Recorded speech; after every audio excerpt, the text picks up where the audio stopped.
जो है सो हम आपको जो बता रहे थे कि मिडिल टर्म स्प्लिटिंग का एक क्वेश्चन 6x²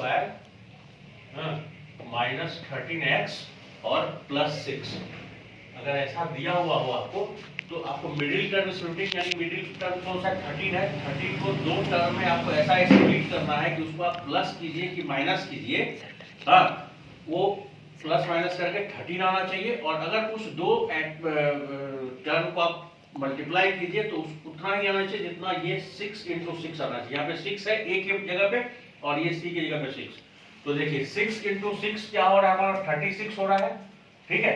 अब हमको ये जो है सो 36 को हम फैक्टर जो है सो किस दो फैक्टर में हम इसको जो है सो डिवाइड कर सकते हैं। तो देखिए आप जो है सो आपको मालूम है कि 4 × 9 जो है वो 36 होता है, और 4 और 9 को अगर हम ऐड कर दें तो वह भी जो है सो आपका जो है सो 13 हो जाएगा, ये मिडिल टर्म आ जाएगा 4 और 9 को ऐड कर देंगे तो। लेकिन ये देखिए यहाँ पे ये क्या है प्रॉब्लम, यहाँ पे बीच में निगेटिव साइन है, माइनस है, तो अगर आप प्लस कीजिएगा 4 और 9 को तो प्लस 13 होगा, लेकिन आपको यहाँ माइनस 13 चाहिए। तो आप क्या कर सकते हो इसको कि आप -4 और -9 में इसको डिवाइड करोगे तो 9 और 4 ऐड होकर के आपका जो है सो ये -13 हो जाएगा। और अगर आप -4 और -9 को मल्टीप्लाई करोगे तो देखो माइनस माइनस मल्टीप्लाई होके प्लस हो जाएगा और 9 4 36 हो जाएगा, तो आपका काम जो है सो पूरा हो जाएगा। तो आप इसको स्प्लिट करोगे तो देखो ये 6x² minus 9x minus 4x plus 6, ठीक है। अब हम आपको बताए थे कि आपको जो है सो देखना है कॉमन टर्म कौन सा है। हम अगर इसमें देखते हैं यहाँ पे ये देखिए 6x² प्लस 9x है ना, तो यहाँ पे आप क्या ले सकते हो 3x कॉमन ले सकते हो। तो 3x अगर यहाँ पे कॉमन लोगे तो यहाँ पे क्या बचेगा, यहाँ पे आपका बचेगा 2x बचेगा, यहाँ पे आपका बच गया 2x, ठीक है। और यहाँ पे क्या बचा आपका -3 बचा, ठीक है। अब देखो अब यहाँ पे बीच में प्लस लेने से हमारा काम नहीं बनेगा, बीच में हमको माइनस लेना होगा। क्यों? क्योंकि यहाँ 2x - 3 है, तो हम लोग क्या करेंगे माइनस कॉमन माइनस लेंगे। और ये 4 और 6 में हम क्या कॉमन ले सकते हैं, तो 2 जो है ना एक ऐसा फैक्टर है जो 4 और 6 दोनों का है, तो 2 हम लोग कॉमन लेंगे। यहाँ पे 2 अगर कॉमन ले लेंगे तो यहाँ पे क्या बचेगा, यहाँ पे देखो ये 4x है ना, तो इसमें से हम 2 कॉमन लेंगे तो 2x बचा। और ये देखो इसका साइन माइनस है लेकिन हम माइनस कॉमन लिए तो इसका साइन भी प्लस हो जाएगा, तो ये क्या हो जाएगा 2x हो जाएगा। और यहाँ पे देखो 2 कॉमन लिए तो 6 में क्या बचा 3 बचा, 3 फैक्ट बच गया उसमें। लेकिन यहाँ पे माइनस कॉमन लिए तो ये इसका प्लस साइन चेंज होकर माइनस हो जाएगा, तो +6 से कॉमन -3 आ गया, क्योंकि 2 कॉमन लिए तो 6 में 3 बच गया फैक्टर, और ये प्लस साइन जो है यहाँ पे चूंकि माइनस कॉमन लिए तो ये प्लस साइन चेंज हो गया माइनस में। अब देखिए यहाँ पे ये 2x - 3 एक फैक्टर मिला आपको, 2x - 3 इससे कॉमन फैक्टर है, तो आप 2x - 3 जो है कॉमन ले लीजिए। और यहाँ पे क्या बचा, ये है 3x और ये -2, तो 3x - 2, तो ये 6x² माइनस 13x प्लस 6 को अगर हम मिडिल टर्म स्प्लिटिंग से सॉल्व करते हैं तो इसका जो फैक्टर आता है वो 2x - 3 और 3x - 2 दो फैक्टर आता है। अब देखिए ये फैक्टराइजेशन का ये जो 4 मेथड है, ये यानी कि आपका जो है पहला कॉमन फैक्टर, ग्रुपिंग मेथड, फिर जो है सो आइडेंटिटीज, और ये चौथा जो है so middle term splitting method. ये 4 मेथड से आप फैक्टराइजेशन कर सकते हो। इसके बाद आता है डिवीजन का, कि डिवीजन में देखो क्या होता है, डिवीजन जो है ना वो 3 टाइप का डिवीजन आपको फैक्टराइजेशन चैप्टर में मिलेगा। तो डिवीजन के अंदर में आपको जो पहला आएगा ना कि डिवाइड करना पड़ेगा मोनोमियल को मोनोमियल से, कि मोनोमियल बाय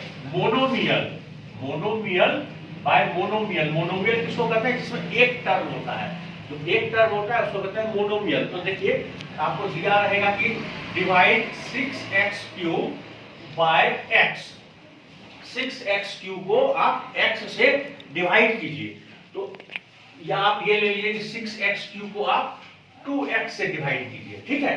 तो आप इसमें क्या कर सकते हैं, ये जो आपका 6x³ है ना, इसको आप क्या लिख सकते हैं 6 × x लिख सकते हैं, और नीचे में आप इसको 2x, तो देखिए ये एक x और ये एक x कैंसिल हो जाएगा और ये 2 से 3 कैंसिल हो जाएगा, तो क्या बचा यहाँ पे 3 और ये एक x और एक x, तो क्या हो गया x स्क्वायर, तो 3x स्क्वायर इसका आपको आंसर आया। तो ये सॉरी मोनोमियल को मोनोमियल से डिवाइड करने का ये जो है सो टेक्निक है। अब देखिए जो दूसरा आएगा आपको वो आएगा मोनोमियल। पॉलिनोमियल को जब हम मोनोमियल से करते हैं, पॉलिनोमियल मतलब जब एक से ज्यादा टर्म हो, पॉलिनोमियल बाय मोनोमियल। किसी भी पॉलिनोमियल यानी एक से ज्यादा टर्म को जब हम मोनोमियल यानी एक टर्म वाले से करते हैं, उसमें आपको कॉमन जो है सो कॉमन टर्म को जो है सो जो भी कॉमन टर्म होगा उसको कॉमन टर्म लेकर के जो है सो आपको ये सॉल्व करना पड़ेगा। जैसे एक क्वेश्चन लेते हैं हम उसका कि आपको दिया है कि 24x square yz plus xy square z plus xyz square, इसको कहेगा कि आप डिवाइड कीजिए 8xyz से, 8xyz से। तो देखिए इसको डिवाइड करना है xyz से, तो हम क्या बोले कि आप कॉमन फैक्टर जो है सो देखिए कि कॉमन फैक्टर हम क्या ले सकते हैं, हमारे न्यूमरेटर में कॉमन फैक्टर हम क्या ले सकते हैं। तो देखिए यहाँ पे xy स्क्वायर z है, xy स्क्वायर z है, xyz स्क्वायर। हम देख रहे हैं कि xyz जो है ना वह तीनों ही टर्म में है, तीनों ही टर्म में xyz है, तो हम लोग xyz को कॉमन ले सकते हैं। ये 24 है, हम xyz अगर कॉमन ले लेते हैं तो देखो यहाँ पे क्या बचेगा बेटा, xyz लिए तो yz तो आ गया कॉमन, यहाँ पे x स्क्वायर है तो क्या बचा यहाँ पे x बचा, ये xy स्क्वायर z है, x और z तो आ गया कॉमन, y भी आ गया बट यहाँ पे y स्क्वायर है तो y बचा, प्लस ये xyz स्क्वायर में z बचा और डिवाइड बाय किससे करना है 8xyz से। 8xyz से जब आप इसको डिवाइड कीजिएगा तो ये xyz और ये xyz कट जाएगा, ये 8 से 24 3 टाइम्स में कट जाएगा, तो आपका आंसर आ जाएगा 3 into x plus Y plus Z. तो इस तरह से हम लोग पॉलिनोमियल को डिवाइड कर सकते हैं किसी भी मोनोमियल से by taking common term. Common term को लीजिएगा तो आपका जो है सो डिनोमिनेटर से कुछ ना कुछ जो है सो वह कट जाएगा और आपका जो है सो आंसर मिल जाएगा। अब देखिए जो तीसरा चीज है ना वो है कि पॉलिनोमियल बाय पॉलिनोमियल, यानी एक से ज्यादा टर्म जो है वो पॉलिनोमियल है। तो पॉलिनोमियल को जब हम पॉलिनोमियल से डिवाइड करते हैं तो पॉलिनोमियल बाय पॉलिनोमियल, तो इसमें मान लीजिए क्वेश्चन हम लेते हैं कि 7x स्क्वायर प्लस 14x, इसको कहेगा कि आप डिवाइड कीजिए x प्लस 2 से, x प्लस 2 से इसको डिवाइड कीजिए। ये देखिए 7x स्क्वायर प्लस 14x है, ये भी एक से ज्यादा टर्म है, और x प्लस 2 ये भी एक से ज्यादा टर्म है, दोनों ही पॉलिनोमियल है। तो हम क्या करेंगे, ये देखिए 7x square plus 14x divide by x plus 2 है बेटा। अब देखो बेटा ऊपर में हम बोले कॉमन लेने न्यूमरेटर में, तो यहाँ पे हम क्या कॉमन ले सकते हैं, इसका देखिए 7 और x इसका फैक्टर है, इसका 14 और x फैक्टर है, तो 14 जो है उसका फैक्टर 7 और 2 होता है। तो हम क्या कर सकते हैं, यहाँ पे 7x कॉमन ले सकते हैं। तो 7x अगर हम कॉमन लेंगे तो इस टर्म में क्या बचेगा, 7x स्क्वायर से अगर 7x कॉमन लिए तो यहाँ पे 2x था x स्क्वायर, तो 1x बचा, 1x हो गया, प्लस यहाँ पे 14 में 7 हम कॉमन ले ले तो 7 के टेबल में 14 2 टाइम्स में आता है तो 2 हो गया, और x तो कॉमन आ गया तो यहाँ पे x प्लस 2 हो गया और डिवाइड बाय x प्लस 2 हो गया। तो जब आप x प्लस 2 और x प्लस 2 है न्यूमरेटर में भी डिनोमिनेटर में भी, तो ये कट हो गया, तो आपका जो है आंसर क्या आ गया 7x। तो आपका 7x इसका जो है सो आंसर आ गया। अब एक और हम इसी को पॉलिनोमियल है, पॉलिनोमियल का एक और जो है सो आपको एग्जांपल दिखाते हैं। ये मान लीजिए कि सपोज क्वेश्चन आपको दिया हो कि 4yz into z square plus 6z -16, इसको कहे कि डिवाइड कीजिए आप 2i इंटू जेड प्लस 8 से, 2i इंटू जेड प्लस 8 से, ये भी पॉलिनोमियल है। अब देखो ऐसे पॉलिनोमियल में हम देख रहे हैं कि जो हमारा न्यूमरेटर है जिसको हमें डिवाइड करना है ना, उसमें ये वाला जो टर्म है ना, ये वाला जो टर्म है, ये टर्म हमारा मिडिल टर्म स्प्लिटिंग मेथड से जो है सो सॉल्व हो सकता है। तो पहले हमको इसको सॉल्व करना होगा मिडिल टर्म स्प्लिटिंग से। तो मिडिल टर्म स्प्लिटिंग से कैसे सॉल्व करेंगे? ये है आपका Z square plus 6z minus 16। देखिए यहाँ पे क्या है, 6 है मिडिल टर्म है 6, ठीक है, और जो a है वो तो 1 है, और जो c है वो 16 है, तो 1 इंटू 16 हो गया, यानी 1 और 16 मल्टीप्लाई करेंगे तो 1 इंटू 16 यानी 16 प्रोडक्ट में। अब हमको 6 को ऐसा दो टर्म में स्प्लिट करना है कि प्लस करें माइनस करें तो 6 आए, और उस दो टर्म को मल्टीप्लाई करें तो 16 आए।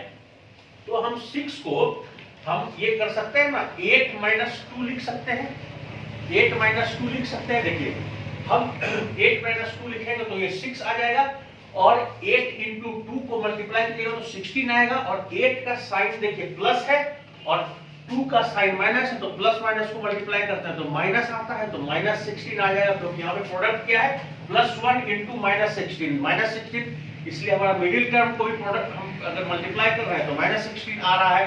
तो इस तरह से ये हमारा जो है सो यहाँ पे ये काम जो है सो बनेगा 8 और 2 से। तो हम इसको क्या करेंगे, Z square plus 8z minus 2z minus 16, है ना। अब यहाँ पे आप क्या कीजिए कि ये z है, जेड स्क्वायर है, और ये 2z है, इसमें से आप कॉमन लीजिए। तो z कॉमन लीजिएगा तो यहाँ पे क्या बचेगा, जेड स्क्वायर से अगर हम z कॉमन ले लेंगे तो z बचेगा, और यहाँ पे 2z में से जो है सो -2 बचेगा। और इसमें देखिए ये जो 8z है और ये 16 है ना, आप यहाँ पे क्या कॉमन ले सकते हो, तो अब यहाँ पे बीच में माइनस है ना, इसलिए यहाँ पे हम बीच में क्या करेंगे, माइनस नहीं लेंगे प्लस लेंगे, क्योंकि ये हमारा -16 है तो हमारा कॉमन बन जाएगा। हम यहाँ पे क्या करेंगे, 8 कॉमन लेंगे, तो 8 कॉमन अगर हम लेंगे तो यहाँ पे z बचा, और ये -16 में क्या बचा, 16, 8 के टेबल में 2 टाइम्स में आता है 16, तो 2 बचा, z -2। अब देखिए z -2 कॉमन हो गया, तो ये लिख लिया हमने z-2, और दूसरा क्या आ गया, z+8।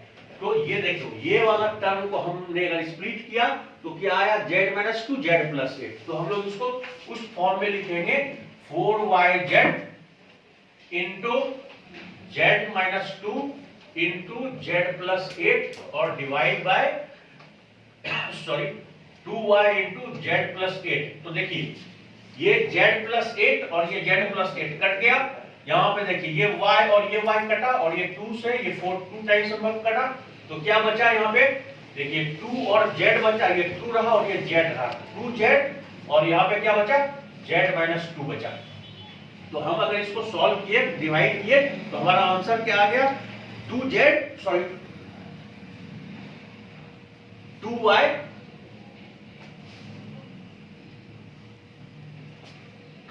इंटू z-2, y और y कैंसिल हो गया, 2 बचा, 2z इंटू z-2, ठीक है। तो ये जो है हमारा जो है एक अलग जो था पॉलिनोमियल है, पॉलिनोमियल डिवीजन, उससे जो हम इसको सॉल्व कर सकते थे। इसको एक और हम आपको दिखाते हैं कि ये जो डिवीजन मेथड है ना, इसका डिवीजन का एक और मेथड है, उससे हम इसको जो है सॉल्व कर सकते हैं डिवीजन मेथड से। जो हम पहले वाला जो एग्जांपल लिए थे उस एग्जांपल को देखिए, डिवीजन मेथड से भी आप कर सकते हो, मतलब सिंपल जो हम लोग जैसा डिवाइड करते हैं ना वो मेथड से। तो हम कॉमन टर्म लेकर के जैसे डिवाइड किए, तो अगर ये जो पहला जो हमारा था एग्जांपल कि 7x² प्लस 14x, इसको जो है सो कहा क्या, डिवाइड कीजिए। आप किससे डिवाइड कीजिए, x+2 से। तो x+2 से जब आप इसको डिवाइड कीजिएगा तो आप जो नॉर्मल जो हम डिवाइड करते हैं कैसे करते हैं, x+2 इससे जो है सो हम डिवाइड करेंगे 7x² प्लस 14x को। डिवीजन में हम क्या करते हैं, जो हम इसको है देखते हैं कि हम इसको किस चीज से मल्टीप्लाई करें कि ये इसके इक्वल आए या इससे छोटा ही रहे। तो हम देख रहे हैं कि अगर हम इसको 7x से मल्टीप्लाई कर दें तो 7x² प्लस 14x हो जाएगा, हमारा काम बन जाएगा। तो जिस भी चीज से हम लोग मल्टीप्लाई करते हैं ना उसको यहाँ पे कोसेंट टर्म में लिखते हैं। तो 7x, तो 7x x को मल्टीप्लाई करेंगे 7x स्क्वायर हो जाएगा, प्लस ये 2 है तो 14x हो जाएगा। और डिवीजन में हम लोग क्या करते हैं, माइनस करते हैं। तो माइनस जब हम करेंगे तो एक्सप्रेशन में, अलजेब्रिक एक्सप्रेशन में क्या होता है कि माइनस जब हम करते हैं तो अलजेब्रिक एक्सप्रेशन का साइन चेंज हो जाता है। तो ये पॉजिटिव है, ये माइनस 7x x स्क्वायर हो गया, ये प्लस 14x है, ये भी माइनस हो गया। अब देखिए ये plus 14x minus 14x cut गया, ये 7x square minus 7x square cut गया, तो हमारा आंसर क्या आया, ये 7x आया। तो इस मेथड से भी जो है सो आप कर सकते हो। जो इसके पहले जो था हमने कॉमन टर्म लेकर के किया था, 7x आया था आंसर, इसको जो है सो हमने डिवीजन मेथड से किया, नॉर्मल जो हम लोग डिवाइड करते हैं उस तरह से, तो भी 7x आया। तो इस तरह से आप जो फैक्टराइजेशन है वो फैक्टराइजेशन कर सकते हो, डिवाइड कर सकते हो, डिवीजन कर सकते हो। ये सारे जो है सो टेक्निक, सारे मेथड जो है सो फैक्टराइजेशन के हैं। तो आप जो है सो आप इसमें जो भी एक्सरसाइज है उसको आप सॉल्व कीजिए, और अगर आप में से किसी को भी कुछ प्रॉब्लम आए तो कांटेक्ट कीजिए, आप हमको भेजिए अपने जो है इंक्वायरीज, हम आपको जो है सो सॉल्व करके देंगे। ठीक है, okay, bye bye, take care.